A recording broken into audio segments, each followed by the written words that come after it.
আসসালামু আলাইকুম। সবাই কেমন আছেন? আশা করছি সবাই ভালো আছেন। প্রতিশোধ নিতে চাইলে তো আমিও নিতে পারি, কিন্তু প্রতিশোধ নেওয়ার চেয়ে আমি শুধু এটুকু চাই, যে মানুষগুলা আমাকে কষ্ট দিয়েছে বা আমার সাথে অন্যায় করেছে, সেই মানুষগুলা এমন একটা সময় আসুক যে তারা উপলব্ধি করতে পারুক যে তারা আমার সাথে যে অন্যায়গুলো করেছে বা যে যে কষ্টগুলো দিয়েছে সেগুলো তাদের দেওয়া ঠিক হয়নি। তারা অন্তত এইটুকু উপলব্ধি করুক যে তারা যেটা করেছে সেটা তাদের জন্য সঠিক, তাদের করা উচিত হয়নি। এইটুকুই শুধু চাওয়া যে তারা একদিন, এমন একদিন আসবে, সেদিন এসে বলবে যে তোমার সাথে যা হয়েছে, যা করেছি আমরা, সেটা আমাদের অন্যায় ছিল, ভুল ছিল। লাইফে শুধু এটুকুই চাওয়া যে মানুষ তার ভুলটুকু বুঝতে পেরে ক্ষমা চাওয়ার সুযোগটা যেন পায়।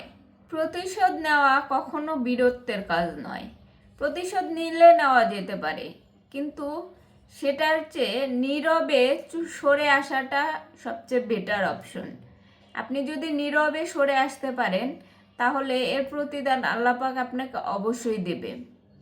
তাই প্রতিশোধ নেওয়ার চিন্তা না করে যে মানুষই আপনাকে কষ্ট দিক না কেন, তার কাছ থেকে নীরবে সরে আসুন। দেখবেন প্রকৃতি বা আল্লাহর বিচার এমনভাবে আসবে যে সে নিজে আপনার কাছে ক্ষমা চাইবে। সব কিছুরই প্রতিশোধ নিলে সেটা সমাধান হয় না।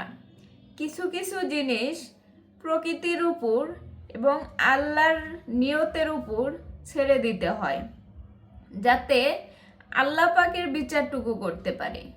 কারণ মানুষের প্রতিশোধের চেয়ে আল্লাহ পাকের বিচার আরো কঠিন বেশি।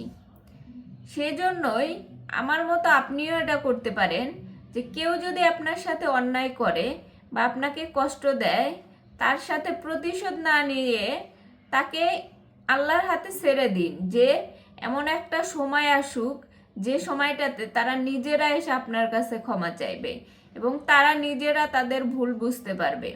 সেই সময়ের জন্য অপেক্ষা করুন এবং আল্লাহর যে প্রতিশোধ সেটা নিতে দিন। নিজে প্রতিশোধ নেওয়ার চেয়ে আল্লাহর উপর ছেড়ে দিয়ে সেটার যে ভয়ঙ্কর প্রতিশোধ হয় সেটা দেখার অপেক্ষা করুন। সেই মানুষগুলো অবশ্যই একদিন বুঝবে এবং আপনার কাছে গিয়ে অন্তত এই কথাটুকুও বলবে যে তোমার সাথে যা করেছি, যা হয়েছে, সেটার জন্য আমাদেরকে ক্ষমা করে দিও।